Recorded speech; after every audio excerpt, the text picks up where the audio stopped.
I'm Richard Wilkinson. I am a composer and I wrote the music for Doctor Who, The Edge of Reality and The Edge of Time and The Lonely Assassins and some other various things. This video is all about writing music for underscore, which is music that happens underneath dialogue in video games, plays, TV, film, whatever. And those scenes with dialogue in are like any other. They might have a narrative arc. They might have a certain direction, a certain mood. There could be revelations, twists and turns. There could be a build-up of suspense. There could be a relief. All the kind of things you'd have in any other scene, you're just as likely to have in a dialogue scene. And that means there are lots of things that can inform what you do with the music. And a lot of the times, the best thing to do when there's dialogue is not write music, is to let the dialogue sit in that space and take all the attention that it needs. Hopefully the quality of those performances will just drive the scene and you won't need to do anything with the music. That's not always the case. Sometimes music can help bring an energy or a mood that wasn't quite there in the performances. You might want it to be subversive. You might want to imply that something that someone's saying is not quite right, or you might want to dial up something a little bit. It depends. It's not always fixing something. There's loads of creative ways that you can use music when there's dialogue going on.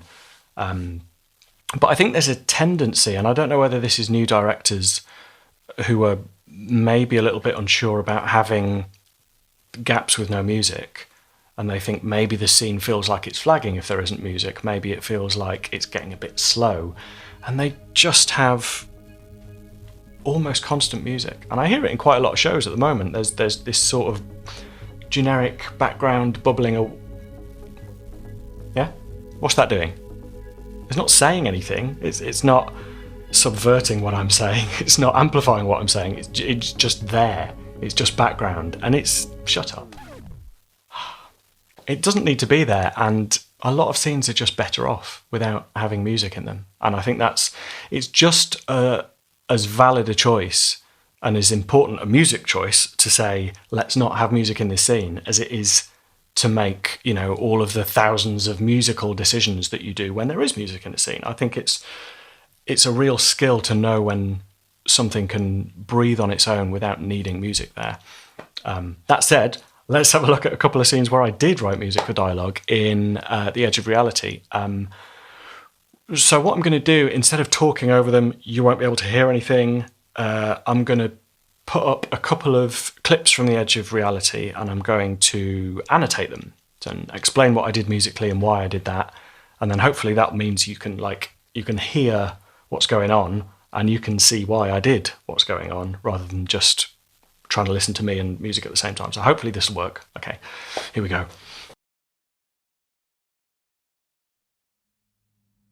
I told you I've been tracking down what was behind the reality virus. Well, now I know, and it's not good news. But if you're risking your life to help me, I think you deserve to know the truth. Emma, maybe you can generate some images to go along with what I'm telling you. Right then. Billions of millennia ago, when the universe was fragile and new, planets formed and stars began to burn. And at some point, no one really knows when, the very first sentient life form in all of creation was born. Or maybe I should say, she began to exist. The universe's first creature with conscious awareness was, by definition, all alone in the world. She spawned more of her own species, nurtured them. She was the very first mother. The cosmos expanded.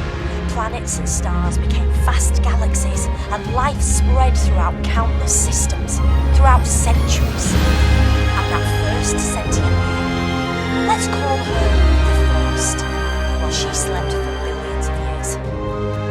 But as the prototype for all consciousness, the first had design faults, teething problems, the most serious of which was very obvious. She didn't know how to die.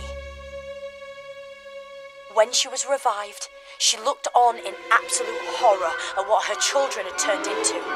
Their warfare and cruelty and brutality all appalled her. She felt duty-bound to right these wrongs. she was compelled to destroy her creations, to eradicate all sentient life, to return the universe to how it had been when she gazed across the first horizons, to atone. The first has evolved into a super intelligent but very damaged figure. She's experienced many forms over the years, but now, I believe, she's humanoid. She sees herself as simply escalating a process that species right across the universe are already hell-bent upon. She's nurturing conflict and chaos and destruction so she can end their plight and begin anew. She's not a god, and she's not evil. She wants redemption. She wants another chance. She wants children who love her and each other. And we have to stop her.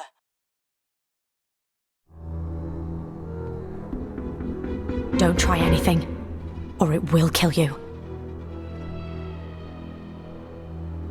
The Cyber Reaper. At last. The ultimate warrior. Pitiless. Relentless. Devastating. Not as tall as you look on telly. Go on then. Let's have it. The bit where you lay it on thick with a bit of cyber gloating. You know, it's weird. For a race that's got no emotion, it feels like you lot love rubbing it in when you think you've got the upper hand. All that you will be deleted stuff. Why don't you ever just crack on with it? We understand the value of fear. To humans? To Cybermen. After all these years, after all these battles, after all these defeats, for you, that is, not me, you still don't get it. Emotions aren't how we live, they're why we live. After all these years, after all these battles, after all the losses of loved ones, for you, not us, you do not understand. Understand what? Your lack of emotion is your greatest strength, Doctor.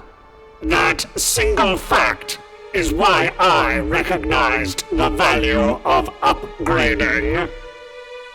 To what? To you.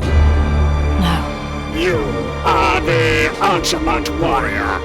Pitiless, relentless, devastating. Is that what you think? You reconfigure your friends, strip away their safety, and harvest their strengths. You upgrade them to soldiers. You have one goal: victory. And your reluctance to acknowledge the rights of your enemies Is what exactly? Logical. You will break the transmitter to destroy the death helix? Yeah. Natural reality will snap back into place and order will be restored. Job done. You would eradicate the new realities created by the virus? Where are you going with this?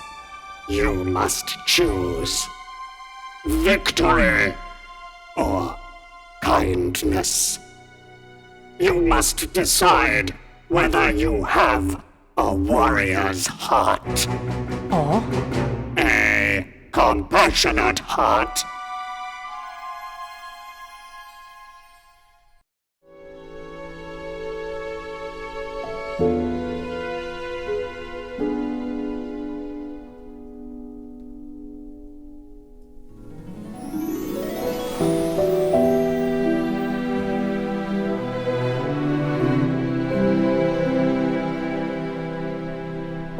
Oh, taking 2 whole minutes to lash up a video recorder out of an astrolab and some psychic paper. Oh, really? You're losing your touch, Doctor. Doctor. No one's called me the Doctor for years. And that's fine, used to love it though. Swaggering in somewhere and I'm the Doctor, this is Romana, Susan, Jamie, Sarah, or Adric. Not all good memories. Sometimes, when I'm sitting with your mum, she asks me, where have you gone? And it'll be Skara, or Gallifrey, Unit HQ. But I just shrug and say, nowhere, I was just thinking about. Because I know she feels guilty. Even though I've told her a million times that this little house with you lot in it means more to me than everything out there put together. Our home is so much bigger on the inside.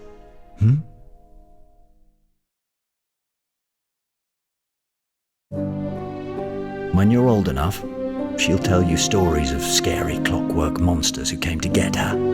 A fireplace that could take you to the stars before it broke. And a man from another world who rode to her rescue on a big white horse.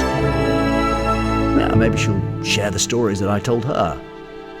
About people made of steel and cities made of song. She still thinks I regret losing all that, but she's so wrong. The truth is, I thought when I settled down with her that I was giving up the universe, but I was wrong. She was giving me the world. Don't let her forget that. She took her lonely angel and made him better. Maybe she should be called the Doctor. Let's face it, like I said, no one's called me the Doctor for years, and that's fine. Because, well, I prefer Dad these days. Anyway.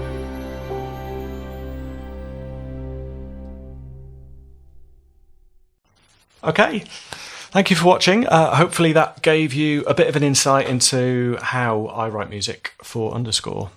See you next time.